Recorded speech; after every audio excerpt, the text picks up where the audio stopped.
Hi friends, இன்னைக்கு நம்ம ஒரு ஸ்பெஷலான பிரியாணி செய்ய போகிறோம். பிரியாணி பண்ண போகிறோம். ஸ்பெஷலான பிரியாணி வாங்க பார்ப்போம். ஹாய் ஃப்ரெண்ட்ஸ், இவங்க தான் எங்கள் ஃப்ரெண்ட்ஸ் செஃப் மிஸ்ஸஸ் சோகேஸ்ட்டு எண்ணெய்லாம் ஊற்றி இது பண்ணிட்டாங்க. எல்லாம் இப்போ வெங்காயம் ப்ரௌன் ஆகிறதுக்கு வெயிட் பண்ணிட்டு இருக்காங்க. சரி, நம்மளும் வெயிட் நல்லா வறுத்துக்கிறாங்க. ஹலோ ஃப்ரெண்ட்ஸ், பிரியாணி ஃப்ளவர் இல்லை ஃபயர் மாதிரி எரியுது.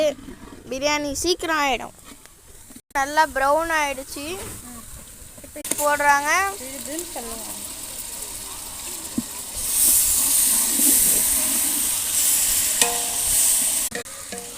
இந்த கஸ்தூரி மேத்தி போடுறாங்க. நல்லா கலக்கிக்கிறாங்க. கஸ்தூரி மேத்தி போட்டு பிரியாணி எல்லாம் போடுறாங்க. நல்லா கலக்கிக்கிறாங்க. கொத்தமல்லி புதினா போடுறாங்க. போட்டு கஸ்தூரி மேத்தி போட்டு கொத்தமல்லி புதினா போட்டு நம்ம கலரணுங்க. கலர அந்த இஞ்சி பூண்டோட ஸ்மெல் எல்லாம் போயிடும். வாசனை தூக்குது. தக்காளி போட போறாங்க. தக்காளி போட்டு கேக்குறாங்க. 10 ரூபாய் வாங்கி வச்சு மட்டன் மசாலா போட போறாங்க. பிரியாணி மசாலா போட போறாங்க. போட்டாச்சுங்க. நல்லா கலர் ஆயிடுச்சு. கலருக்கு கொஞ்சம் கேசரி கலர் போடுறாங்க. கொஞ்சம் சைனா சால்ட் போடுறாங்க. கரம் மசாலா போடுறாங்க. நம்மளுக்கு எல்லாருக்கும் ஃபேவரட் டிஷ் வரப்போகுது. அது சிக்கன். தயிர் ஊற்றிருக்காங்க. கர்ட் சிக்கனும் நல்லா அந்த கலருக்கு மாறிடுச்சு. கொஞ்சம் உப்பு போடுறாங்க.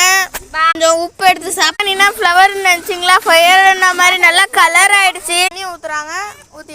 கொஞ்சம் தண்ணி ஊற்றிக்கிறாங்க. பார்க்க போகிறோம். நல்லா கலர் ஆயிடுச்சு. டேஸ்ட் கொடுத்தாங்க. சூப்பராக இருந்துச்சு. பண்ணிட்டாங்க. கொஞ்ச நேரம் ஃப்ரெண்ட்ஸ் அரிசி எல்லாம் ஃபுல்லாக போட்டோம். அரிசிய மேலே வருது. சொல்லி முடிஞ்சு இனிமே நம்ம டேஸ்ட் பண்ணிட வேண்டியதுதான். சாப்பிட்றதுக்காக ஈகால தட்டு வேற எடுத்துட்டு வந்தேன். நீ பார்ப்போம். கலக்குறாங்க.